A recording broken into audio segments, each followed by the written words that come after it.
Hello everyone, আজকে একটা নতুন ব্লগে তোমাদের স্বাগত। তো আজকে আমি দরজাটায় রং করব। দেখো, এই দরজাটার মধ্যে আমি রং করব, কিছু ডিজাইন আঁকাবো, সব করব। তো সবই তোমাদের দেখাবো, কারণ আমাদের নতুন ঘর হয়েছে, তো সেগুলোর কিছু রং বেঁচে গেছে। তো ওই রঙগুলো দিয়ে আমি রং করব ভাবছি। আর রং করার আগে আমি দরজাগুলোকে ভালো করে ঝেড়ে নিয়েছি। এরপরে আমি সিরিজ কাগজ দিয়ে ভালো করে ঘষে নিয়েছি, যাতে কোনো নোংরা না থাকে আর স্মুথ হয়। তো রং করতে করতে বাবাও এদিকে চলে এসেছে, বলছে তুই কী করছিস দেখা, আমি তোকে দেখাচ্ছি কী করে করতে হয়। এভাবে করলে তো অনেকক্ষণ টাইম লেগে যাবে, আর অনেক রঙও নষ্ট হবে। তো আমি দেখাচ্ছি, তুই দেখ। তো আমাকে বললো, বাবা কী করে করতে হয়, এভাবে কর, তাড়াতাড়িও হবে আর রঙও নষ্ট হবে না। আমি বাবারটা দেখে দেখে আমিও ট্রাই করলাম। তো ট্রাই করার আগে বাবা যখন করছিল, আমি বলছিলাম, বাবা এইখানে হয়নি রঙ, এখানটা করে দাও। তো বাবা করে দিল। তো তারপরে আমিও করলাম। তোমরা বুঝতে পারছো কি না, এটা কিন্তু পিওর হোয়াইট কালার না, এটা অফ হোয়াইট কালার। তো এই কালারটা হওয়ার পরে এর মধ্যে আমি ক্রোম ইয়েলো কালারটা দিব, কারণ এই কালারটা আমার খুব একটা পছন্দ না। তো আমার মনে হয় ক্রোম ইয়েলো কালারটা দিলে তাও একটু ভালো লাগবে, আর আমি যে ডিজাইন করব সেই ডিজাইনটা ফুটে উঠবে। তো এক কোট এটা দেওয়ার পরে আমি ক্রোম ইয়েলো কালারটা দিব।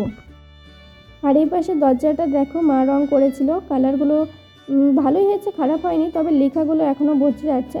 সেই জন্যই ভাবলাম যে আমি 2 কোট করে আলাদা আলাদা কালার দিব। একই কালার দেওয়া যেত, কিন্তু আমার ইচ্ছা করলো এভাবে দেওয়ার, তো এভাবেই দিলাম। তো রঙগুলো দেখো, এই অফ হোয়াইট কালারটা তো ভালোই ছিল, পাতলাই ছিল বলতে পারো, একদম ঠিকঠাক ছিল। কিন্তু এই ক্রোম ইয়েলো কালারটা ঘন হয়ে গেছিলো, তাই আমি এর মধ্যে তারপিনের তেল দিয়েছি, যাতে একটু নরম হয় কালারটা। তো মোটামুটি করা যাচ্ছিলো, অসুবিধা হচ্ছিল না।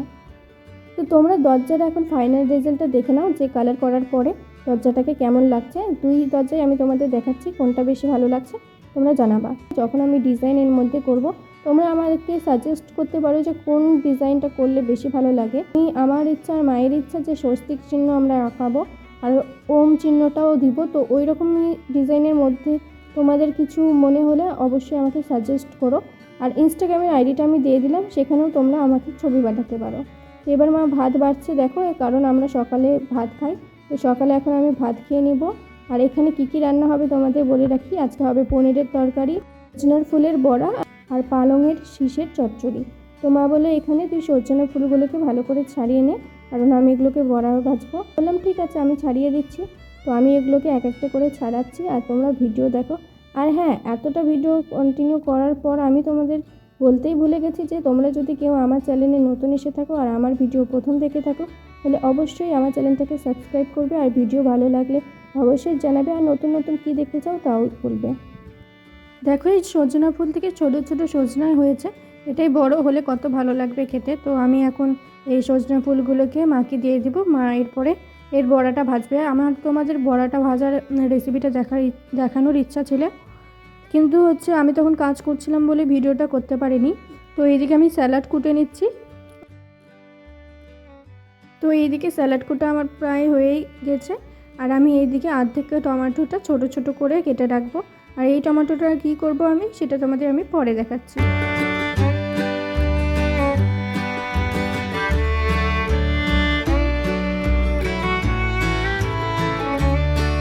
এবার দেখো, সবজির যতগুলো চোচা ছিল আমি সব একটা ক্যারি ব্যাগে রেখে দিয়েছি।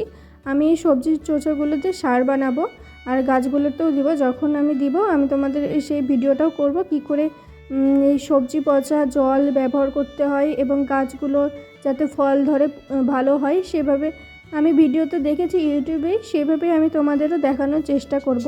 এবার আমি যত কাপড় ছিল সব নিয়ে নিলাম। এবার কাপড়গুলো আমার কাচার বেলা। তো প্রথমে গরম জল করে নিয়েছি।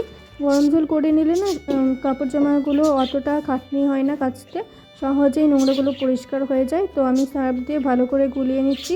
এরপরে যতগুলো জামা কাপড় ছিল সব ভিজিয়ে রাখবো কিছুক্ষণের জন্য। তারপরে আর বেশিক্ষণও রাখতে হয় না গরম জল করলে। এরপরে যতগুলো কাপড় ছিল সব একবারে কেচে নেব।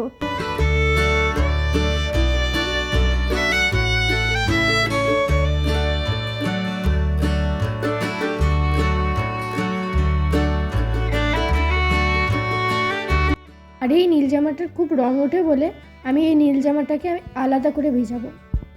আর এইদিকে দেখো, মা পালং শাক কল্লা দিয়ে তারপরে আরও আলু দিয়ে গাজর দিয়ে রান্না করছে, খেতে এটা খুবই ভালো হয়েছিল। তোমরাও এরকম করে রান্না করে দেখতে পারো। আর এইদিকে আমি টমেটো নিয়ে বসে গেছি, সঙ্গে বিট লবণ। এবার আমি এটাকে খাবো। আমি আগে টমেটো খুব একটা খেতাম না, এখন আমি কয়দিন হলো খাচ্ছি বিট লবণ দিয়ে, আমার খেতে খুবই ভালো লাগছে। তোমরাও এভাবে ট্রাই করে দেখতে পারো।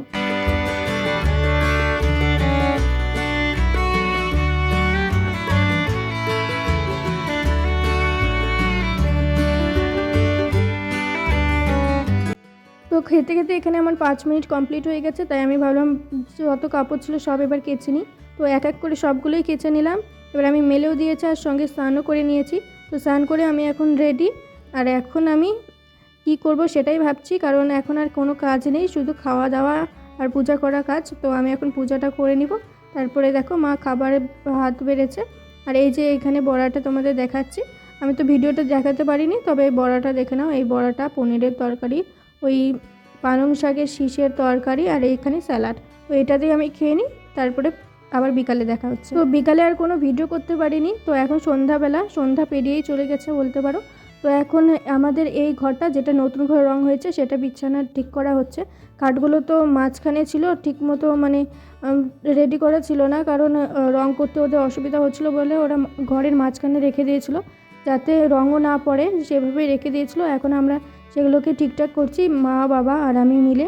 তো এগুলোকে আমি এক এক করে ঠিক করে নিই, আর এর সঙ্গে আমরা গল্পও করছিলাম, কথাও বলছিলাম।